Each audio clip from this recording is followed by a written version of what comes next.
Vous écoutez Les Chroniques de Chicago, une campagne du jeu de rôle Vampire la Mascarade, 5e édition.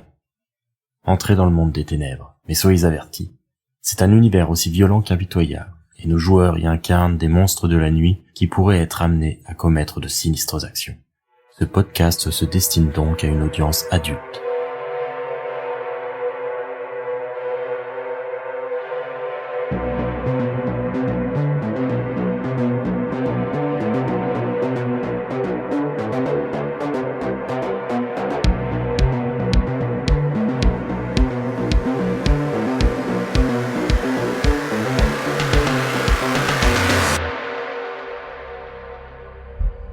Une nouvelle nuit débute à Chicago.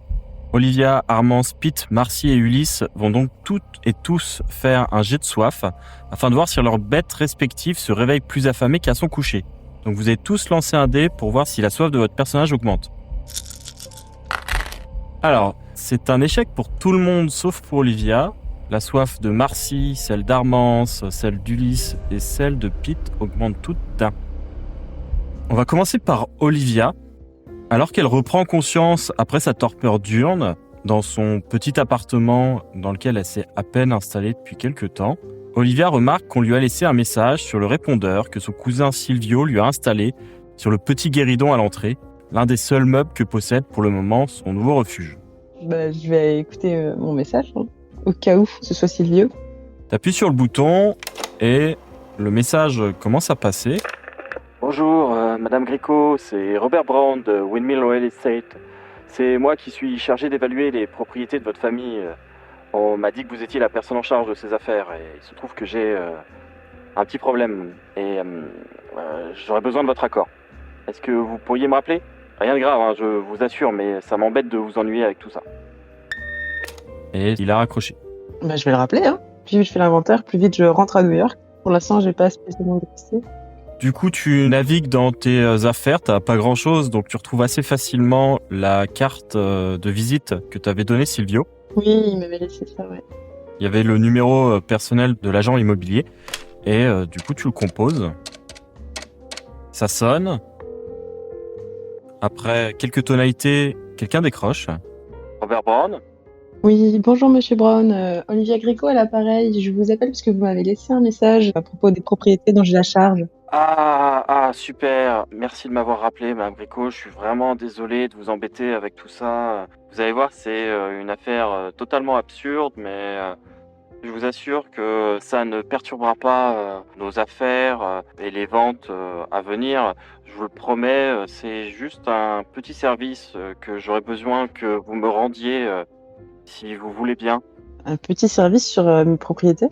Oui, c'est un peu compliqué à expliquer, mais il y a un groupe de personnes avec une voyante qui souhaiterait vous voir pour vous demander l'autorisation d'aller dans l'un des manoirs que vous possédez.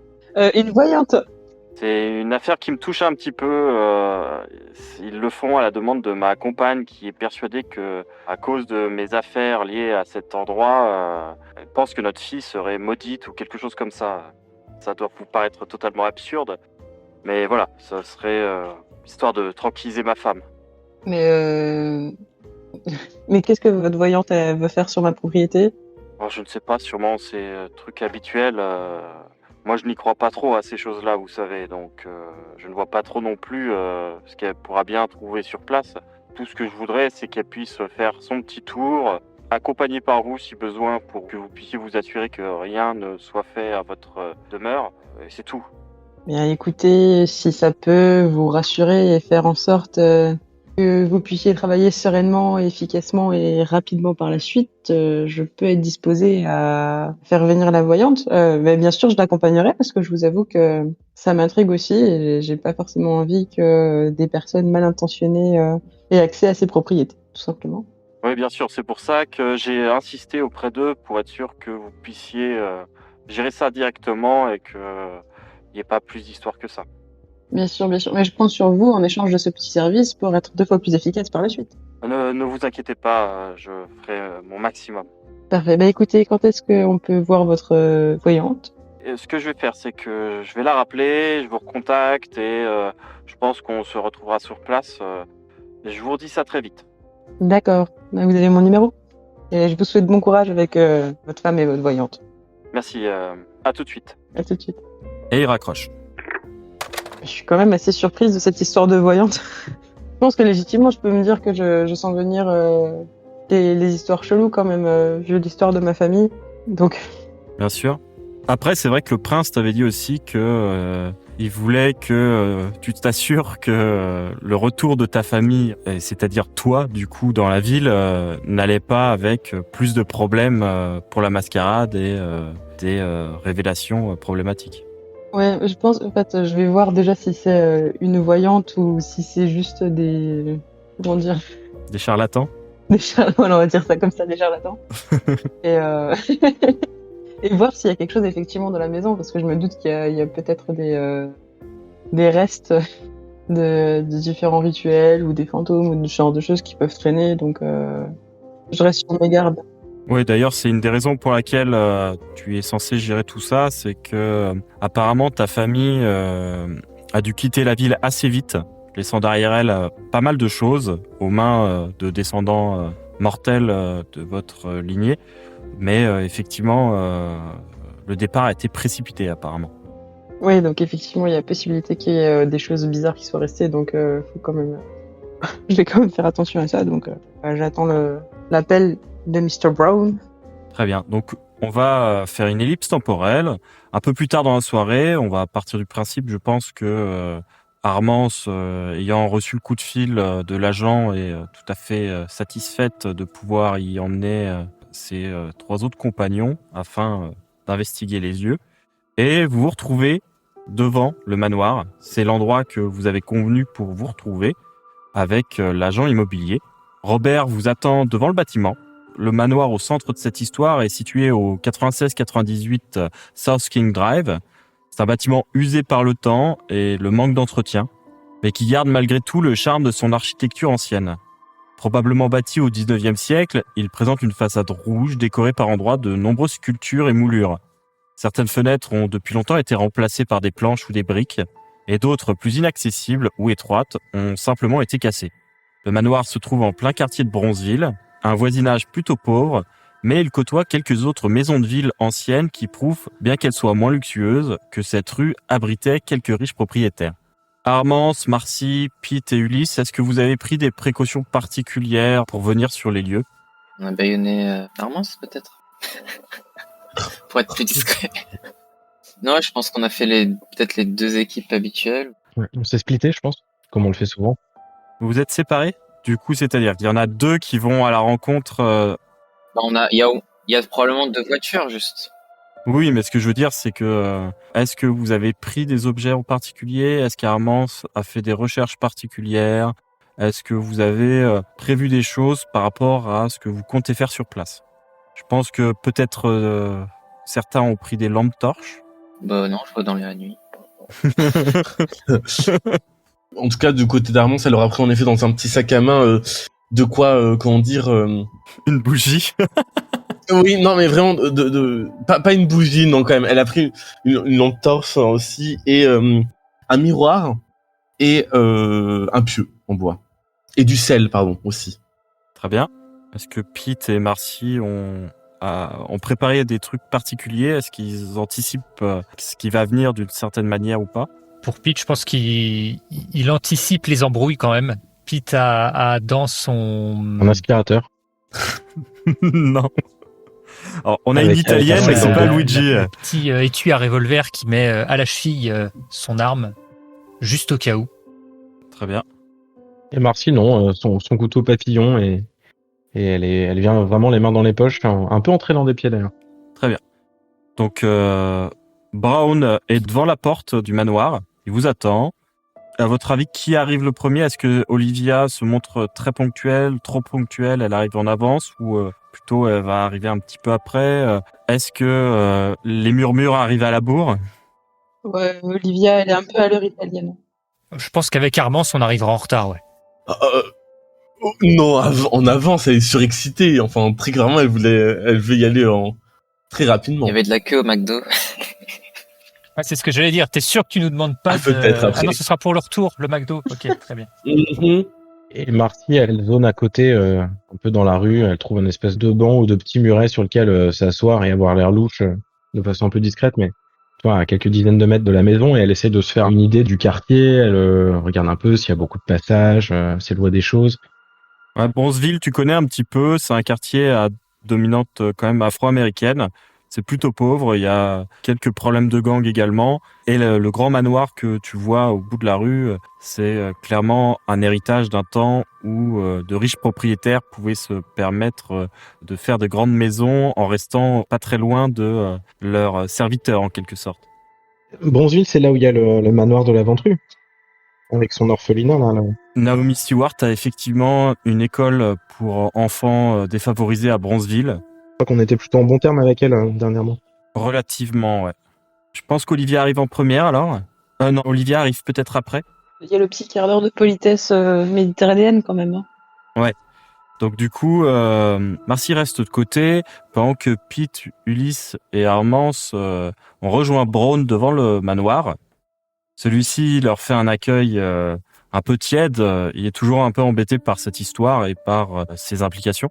Il a un sourire commercial quand même sur les lèvres et va vous accueillir de manière assez cordiale.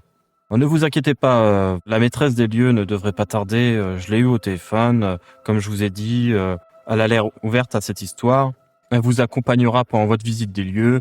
Et une fois que vous en aurez fini, vous pourrez peut-être rassurer un peu ma femme. J'ai l'impression quand même que toutes les histoires que vous lui avez dites hier l'ont pas mal travaillé. Moi, j'observe un peu la demeure. On est devant, du coup. On est d'accord? Ouais, devant la porte.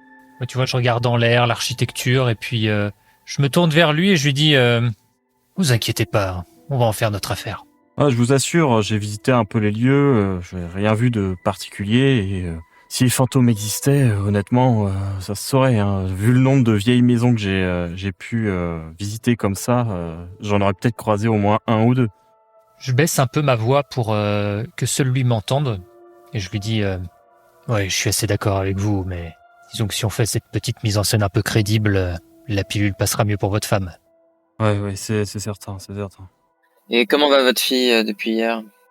Toujours un peu pareil, hein, vous savez, un enfant c'est comme une éponge. Hein. Si on l'entoure de pensées négatives, forcément ça va l'impacter. Hein. Je suis sûr que tout ça la tracasse à cause des angoisses de sa mère, hein, c'est certain. Peut-être. Et vous allez rester pendant la visite? Je ne sais pas si vous le souhaitez. D'accord. Je ne pense pas que ce soit nécessaire. Je ne sais pas si c'est nécessaire, effectivement. Il est déjà tard, vous savez. Oui. Il faut retourner auprès de votre femme et de votre enfant. Elles ont peur dans la nuit. C'est vrai. Olivia fait donc son arrivée et je vais vous laisser tous décrire un peu vos personnages afin que vous puissiez vous en faire un peu une idée. J'avais pas préparé. À quoi je ressemble déjà? Je peux commencer parce que pour Marcy, ça va être simple, à moins, Olivia, que tu aies une attention, que tu sois particulièrement attentive ou que tu aies un pouvoir particulier. Tu vas probablement pas remarquer une gamine afro-américaine en sweat qui traîne dans le quartier, un peu de façon un peu désœuvrée, assise sur un muret, et qui va essayer de rester discrète et de te convaincre qu'elle s'intéresse pas particulièrement à la maison en regardant droit devant elle. Enfin voilà, qu'elle a l'air assez rodée là-dedans. Donc, on aura peut-être la chance qu'elle vous rejoigne par la suite. On aura peut-être la connexion en disant je l'ai déjà vu dehors. Hein. Ouais, moi je pense que quand j'arrive, je fais un peu attention à ce qu'il y a autour de moi, mais pas plus que ça. Je veux dire, je pense ouais, que Marcy clairement se fond dans le paysage. Moi j'arrive, je suis habillée de manière assez simple, un pantalon cargo, un sweat à capuche et la tête comme si je venais de me lever. Et je m'approche de Monsieur Brown et puis voilà, je demande qui est qui déjà parce que Monsieur Brown je l'ai jamais vu. Est-ce que je la vois moi du coup, Olivia, arriver? Oui, tu la vois arriver. Et du coup, je vais sentir la bête. Hein. Tout à fait. Tu as sentir la bête, tu vas pouvoir faire ton jet. Alors, sentir la bête, tu fais un jet de résolution plus animalisme. Et Olivia va faire un jet de sang-froid plus subterfuge. Donc j'ai 3D, ok. J'ai 2 de soif. Si jamais je devrais être un peu meilleur, moi. Génial. Échec bestial. Tu peux vouloir essayer de relancer un dé, mais c'est vrai que ça a peu de chances de te permettre de gagner. On va voir le jet d'Olivia de toute façon. Oui, non. Donc, sang-froid, tu as 3 et subterfuge, 0. tu as 0. Donc, ça te fait 3 dés. 2 succès face à un échec bestial de la part de Marcy. Donc, Marcy ne parvient pas bien à détecter si cette personne possède une bête ou pas. Par contre, elle va obtenir une compulsion. Bah, si on peut peut-être jeter de notre côté en attendant. Ouais, vous pouvez jeter de votre côté si vous voulez. Donc, Ulysse a fait 2 succès. Pete aussi lance sentir la bête. Vas-y, fais ton jet également. 2 succès également. Pete et Ulysse focalisent leur attention également sur Olivia alors qu'elle fait son apparition. Et pour ces deux-là, il est évident que Olivia possède une bête. Impossible de dire s'il s'agit là d'un loup-garou ou d'un vampire. Mais en tout cas, il y a cette sensation bestiale qui se dégage d'elle. Pour Marcy, au contraire, comme elle ne perçoit aucun danger du côté d'Olivia, qu'elle n'a pas l'impression qu'il s'agit là d'une descendante, et que même elle la trouve peut-être peu impressionnante, elle ne se méfie pas plus que ça, et ça va déclencher la compulsion tenter le diable.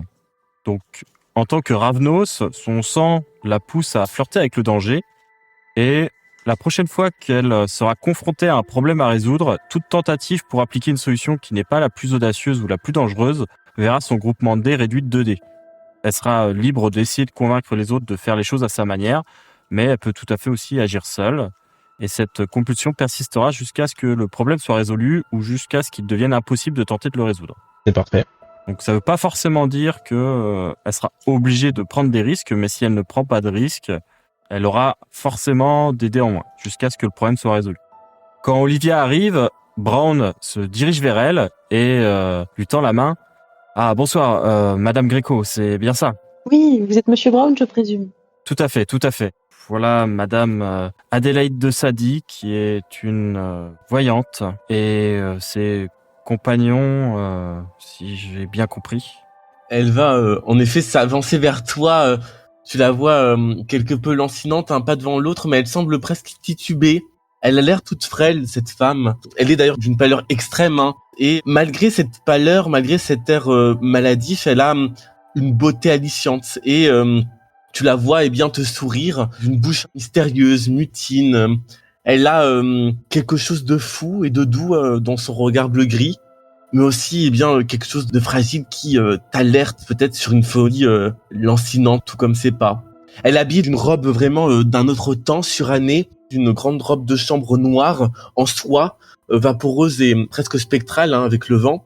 Elle a des talons noirs, des escarpins plutôt, et sa chevelure sombre qui contraste complètement avec sa peau diaphane, est abandonnée sur son décolleté.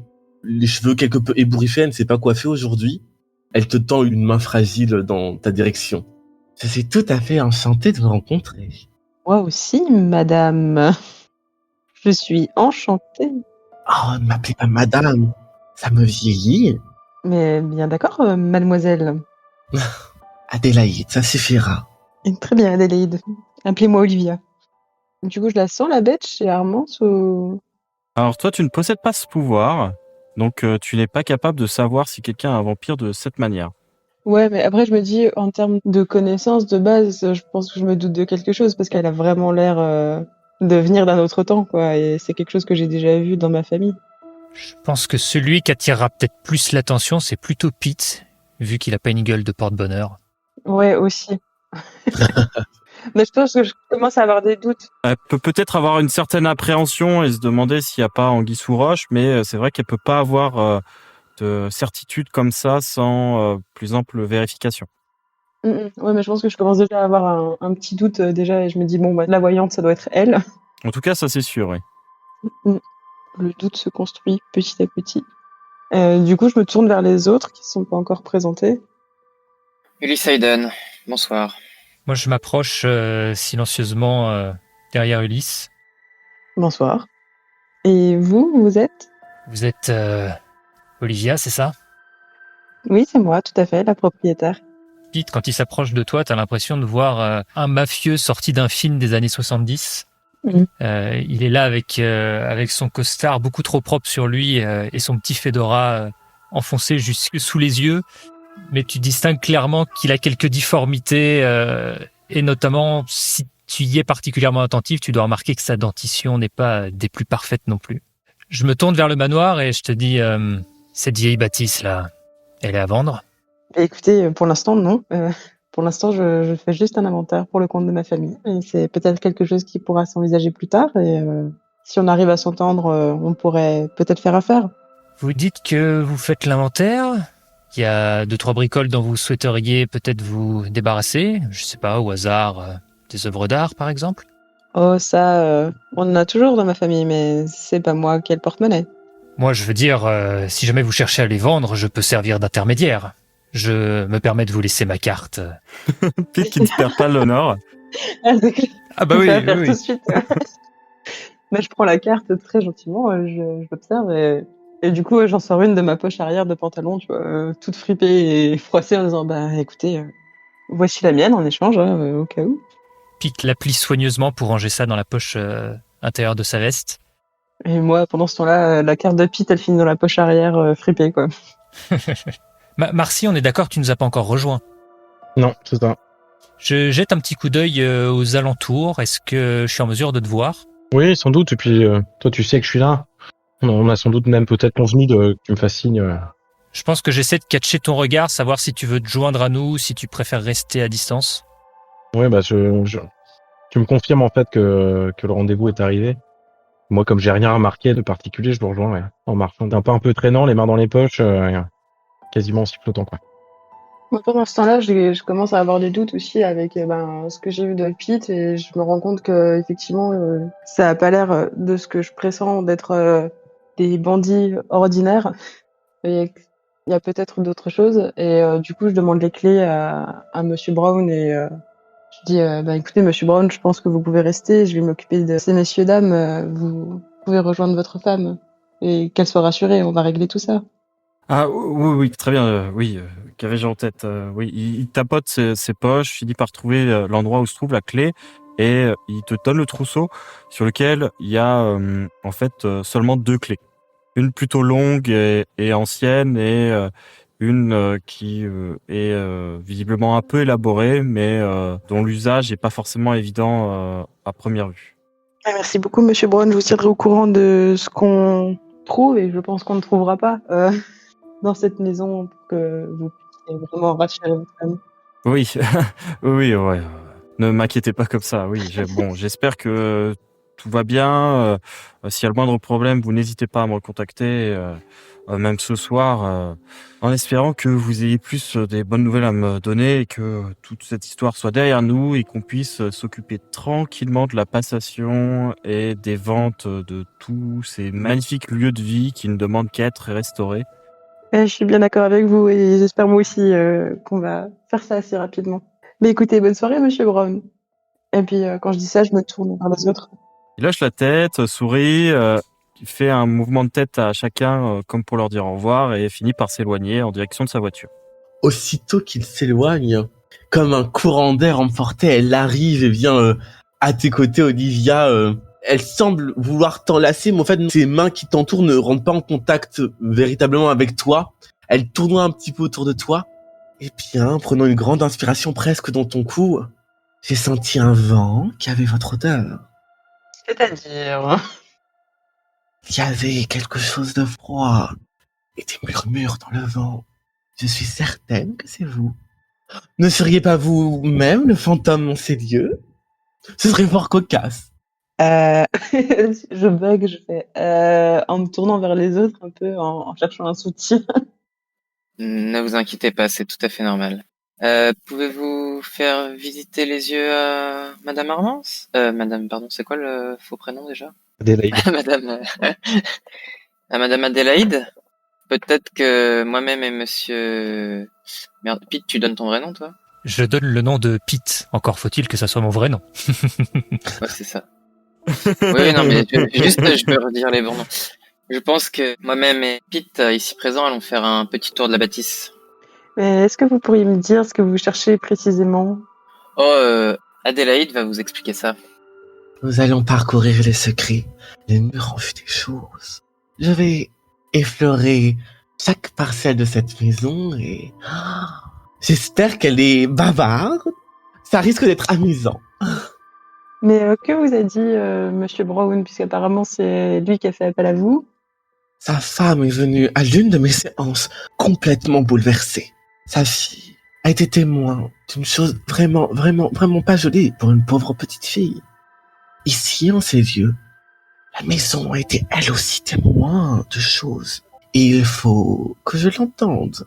Donc vous êtes une sorte de voyante qui parle aux morts, c'est ça? Une sorte de voyante. Je ne parle pas aux morts. Les étoiles me parlent. Ah. Les étoiles parlent à toutes choses. Elles parlent aux morts, elles parlent à toute entité, et elles parlent à moi. Je vous avoue que dans ma famille, on parle plutôt aux morts qu'aux étoiles. Tu vois, en effet aussi qu'elle avait plissé son regard dans une fente quand tu as dit que ta famille parlait plus avec les morts. Je m'approche d'Olivia, histoire de lever un petit peu les ambiguïtés, et je pose simplement la question, écoutez, on va faire court, comment vous entendez avec le soleil? Ah, c'est direct. Et du coup, je le regarde justement en plissant les yeux en disant écoutez, on est italien, mais on aime bien faire la sieste aussi, quoi. Ça alors? Oh, vous êtes italienne et vous parlez votre famille aux morts? Vous serez donc une... Elle tourne encore autour de toi. Et là, cette fois-ci, bien, l'un de ses doigts manucurés va peut-être effleurer ta peau. Ouais, du coup, j'ai un mouvement de recul à ce moment-là. Je vois, j'essaie qu'elle me touche pas.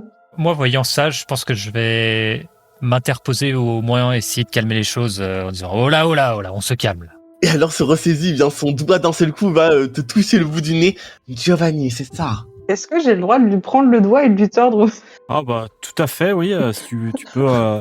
Je pense qu'il n'y a même pas forcément besoin de faire de jet pour ça, sachant que Armance n'a, pour ainsi dire, aucun point en physique et toi, tu as 2 points en bagarre, 2 points en force.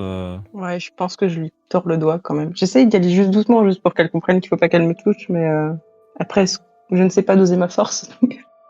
J'apprécierais que nos relations restent cordiales. J'ai le doigt tordu ou pas du coup? Oui, mais rien de grave. Ah, cordial, eh bien, si vous souhaitez être cordial, alors avec plaisir. Moi aussi, je suis cordial. Bien, gardons une distance de sécurité, s'il vous plaît, madame. Mais vous vous contredisez. Écoute, Adélaïde, un peu de concentration. On va accompagner la dame dans la maison. Tu vas faire ce que tu sais faire de mieux. Et on évite de lui attirer trop d'ennuis. On est d'accord là-dessus? Et je jette des coups d'œil par intermittence entre Armance et Olivia en disant ça. Et du coup, puisque les présentations complètes sont faites, vous n'avez vraiment aucune idée de ce qui peut se tramer ici? Bah, écoutez, moi, on m'a demandé de faire un inventaire, on m'a donné une liste, il peut se passer tout et n'importe quoi dans ces maisons. Ça fait plusieurs siècles qu'elles sont dans ma famille. Puisque, pour tout vous dire, effectivement, la gamine de Monsieur Brown semble avoir vu peut-être des gens comme nous, mais il y a très peu de temps. Laissez-moi vous expliquer. Des hommes en noir. Comme Pete. L'allure est bien des années 20. Ils avaient des costards. Ils avaient des longs imperméables et des chapeaux feutrés. Pendant ce temps, Marty, qui est derrière Olivia, essaie de se faire confirmer par Pete, juste par geste, que c'est une vampire. En faisant des mimes avec les... Des signes discrets, elle met ses doigts en canine dans la bouche. Ouais, c'est ça, en faisant... Avec des têtes surprises. Et non, et... Je pense que Pete fait un petit signe de tête en clignant légèrement les yeux pour confirmer. Marty refuse au début de le... Genre, elle fait « T'es sûr ?» en s'agitant un peu parce que, effectivement, elle n'a rien senti. Pete répète le geste en insistant un peu plus. Donc Marty, du coup, plisse les yeux très fort en regardant Olivia un peu de côté, comme ça. de la hauteur de son corps de... Mais du coup, de je l'ai 13 ans. repéré, là, Marcy, non? Oui, du coup, Oui, oui. Marcy s'est rapprochée. Ouais, c'est bon. T'as vu qu'il y avait une jeune fille de 13 ans Une gamine. qui fait un peu garçon manqué et qui a l'air... qui te regarde en plissant les yeux, mais qui dit rien. Vous êtes à peine flippante. La bande. On est accueillant. Oui, c'est ça. C'est un peu la foire aux monstres. Du coup, je prends Armand sa part et je te demande c'est quoi ces histoires avec sa famille, là, les Giovanni Les Giovanni ont une famille réputée. Ah, mais réputé pourquoi? Faut s'attendre à quoi? Ça sent mauvais? Pour la nécromancie. C'est eux qui ont ouvert les portails vers La divination mort. Nécromancie au sens étymologique du terme, littéralement. Au moment où tu prononces le mot nécromancie, je pense que Pete se retourne d'un geste vif pour regarder Olivia avec beaucoup d'inquiétude dans les yeux, en fait, en mode « What the fuck ?» Exactement la même tête que Marcy. On ne parle pas ici de relever les morts, comme eh bien on l'entend par ce terme aujourd'hui. On entend la divination, mancie, par les morts, nécro. C'est un art absolument divin que nous maîtrisons d'une manière magique et que nous nous efforçons d'utiliser par des rituels, mais nous n'arrivons pas comme les Giovanni, c'est inné. Ils arrivent à contacter avec ce qu'il y a de l'au-delà, qui a pourri, ce qui est méphétique. Ils parlent avec la puanteur, ils parlent avec les corbeaux, ils parlent avec les esprits. Ils peuvent même, eh bien, jouer avec eux, les invoquer, les évoquer, les révoquer, les bannir. Ils dansent avec la mort. Ils sont très riches. Je me frotte le menton en réfléchissant, tandis que tu me racontes tout ça, Armance, et après je te demande, et tu penses que, au besoin, on pourrait s'en servir pour essayer de comprendre un peu ce qui se passe ici? Avoir un Giovanni en tant qu'ami est une très bonne chose. Et elle a dit qu'elle voulait être cordiale avec nous. Alors j'imagine que nous sommes déjà amis. Cordial et ami, c'est pas la même chose, Armance, mais on va y travailler. Si. Cordial, ça veut dire chaleureux. Ou alors encore un mot désuet à votre époque qui a perdu tout son sens. Ouais, on va dire ça. Et Marcy qui écoutait un peu d'une oreille votre conversation, du coup, interpelle Olivia en lui disant « C'est vrai que tu danses avec les morts ?» Avec une espèce de candeur enfantine, en fonction du niveau de perception d'Olivia, elle verra si elle le prend au premier degré ou de façon un peu percevra la légère touche de sarcasme qu'il y a derrière. Je pense que du tac au tac, je réponds ça dépend combien de balles j'ai dans mon chargeur. Tu parles aux morts avec un revolver? Et puis après, je pars d'un grand éclat de rire en disant mais non, je rigole. T'es mignonne. Ouais, je l'aime bien, Olivia, elle est gentille. Là, tu vois que c'est un peu... elle a l'air d'avoir 13 ans et là, elle parle plutôt comme un enfant de 6 ans, quoi. Ulysse rajoute, après que t'aies dit qu'elle était gentille, il rajoute « Il ne manquerait plus qu'elle morde Oh, eh bien, passons les plaisanteries et si on rentrait? On va faire ça. ». On ne sera pas très long. Ouais, je pense que comme le suggérait Ulysse, nous on va faire un petit tour d'extérieur. Si jamais il y a quoi que ce soit, vous nous appelez. Tu viens avec nous, petite? Et je regarde Marcy. Ah oui, trop chouette. Je dis, puisqu'apparemment les enfants voient des choses étranges dans cette ville, tu pourrais peut-être nous servir à quelque chose. Ah bah si je peux aider, moi, c'est avec plaisir, hein. Eh ben, on y va. Pendant ce temps-là, Adélaïde, vous m'expliquerez un peu plus en détail vos dons de voyance. Ça m'intéresse beaucoup. J'ai été... Alors qu'elle te suit, hein, elle te dira ça en te suivant et on rentre éventuellement. J'ai été touchée avant d'être étreinte. J'avais déjà un don. À l'époque où on faisait danser les tables, j'étais épanouie. Puis, elles ont voulu mon don, les sœurs, mes sœurs. Elles m'ont étreinte pour cette voyance, cette clairvoyance. Et je suis devenue encore plus folle que je n'étais. Mais avec la voyance est venue la magie. Vous avez une famille, j'ai une lignée. Je viens d'être émérée. Nous avons beaucoup en commun. Effectivement. Ouais, d'ailleurs, toi, les Trémérés, donc tu les connais de réputation, ils ont pas forcément bonne presse. C'est considéré un petit peu comme des imposteurs et des personnes assez dangereuses. Et des espèces de nouveaux riches. C'est un peu ça, oui. Ah, c'est très mêlé, c'est intéressant. Je suppose que vous avez deviné de quelle famille j'étais, moi, déjà. Mhm. Les Giovanni ont une très très bonne réputation. Pas du tout. Et Pas leur du tout, pas de château... réputation. Pas du tout. Bah, oui, je sais bien, mais en tout cas, Armand dit cela et leurs châteaux sont absolument divins, splendides. Votre noblesse, eh bien, m'impressionne beaucoup. Oui, je vous avoue qu'on dit rarement qu'on a une bonne réputation pour autre chose que l'architecture. Hein. Les autres condamnent la marginalité. Moi, je la révère. C'est intéressant. De toute façon, ils sont tous jaloux. Ils jalousent votre pouvoir. Ils jalousent votre dangerosité. Et ce que l'on dit sur vous, c'est la crainte qui motive leurs propos nauséabonds. Là, je la regarde un petit peu. En quoi, je me recule d'un pas parce que je veux pas qu'elle entre dans ma, comment dire, mon espace vital. Tu vois. J'essaie de garder des distances avec elle et on voit ce qu'il y a dedans, si elle sent que... Enfin, voilà. Donc tu prends la clé que t'as donnée Brown, tu la fais entrer dans la serrure. Ça résiste un petit peu, mais en forçant, tu parviens à déverrouiller la porte de devant. Et vous pouvez entrer enfin dans le manoir. Marcy se précipite tout de suite par la porte en disant « Ouais !»